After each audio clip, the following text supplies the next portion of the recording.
Beside the quay where evening lamps made amber of the rain, a company of weathered men advised one youth remain. They spoke with all the solemn weight that age bestows for free, and each declared no misery surpassed a life at sea. One bared the rope-scored palms that hemp had opened to the bone, and cursed the frozen midnight lines he once had hauled alone. Yet ere he finished damning them, he named an eastern dawn, when sea and sky were beaten brass and every shore was gone. He spoke of a wind upon his face, of salt upon his sleeve, as though the world had widened there for men who dared to leave.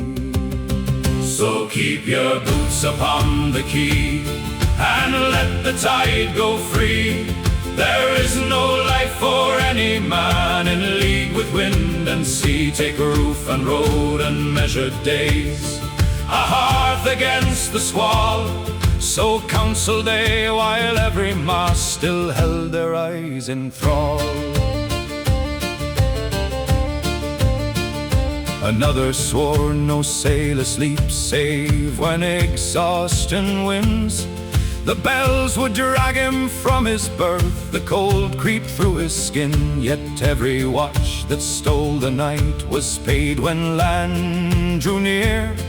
A fiddle sawing through the smoke, a jug of amber cheer. A table cleared, the lads in song, the floorboards under strain, all dancing till the harbor bells rang morning through the rain. He praised a quiet, better shore, then sang their song again. So keep your boots upon the quay, and let the tide go free.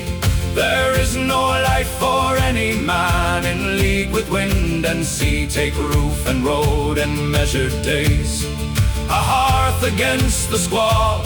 So counselled they, while every mast still held their eyes in thrall.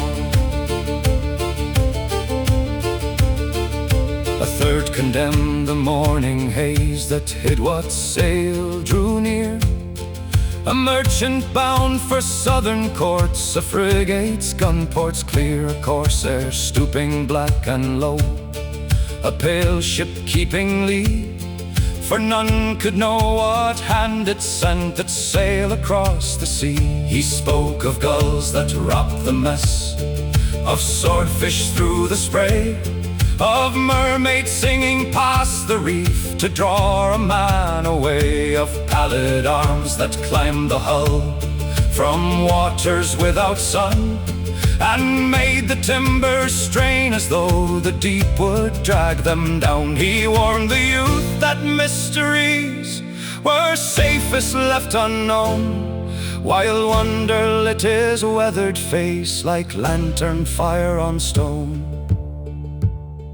They told him ships were timber, tar, and canvas drawn on line, then named each board that swelled in rain, each bolt that worked in brine. One knew which spar would sing before the weather crossed the bow, which hatch must first be shouldered hard, which seam would first let water show. He knew her midnight language, every whisper, knock and groan. And since the day he came ashore, no house had seemed a home. So keep your boots upon the quay, and let the tide go free. There is no life for any man in league with wind and sea. Take roof and road and measured days, a hearth against the squall. So counselled they, while every mast still held their eyes in thrall. At length their mirth fell out of them, their cup stood scarcely stirred. They spoke of newer charts and glass, of signals never heard. Their hands remembered every knot, but would not close as tight. The mind retained the proper work the sinew lacked the might. To sign again would not be brave, but vanity at best. For one old hand that missed a line might lay a lad to rest. So each remained beside the fire and damned the years at sea, because no man among them dared confess what age must be.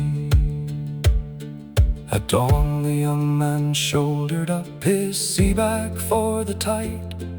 The greybeards walked him to the ship with counsel at his side. They warned him of the northern shores, the temper of the mate, which wind would turn beyond the cape, which tide would fall the strait. They bade him keep his powder dry, his knots both quick and true, then told him where the sunrise burned most beautifully through. So keep your boots upon the quay and let the tide go free. There is no life for any man in league with wind and sea. Thus spoke the men who stayed ashore and warmed their hands by firelight, and none departed till the sail had vanished from their sight.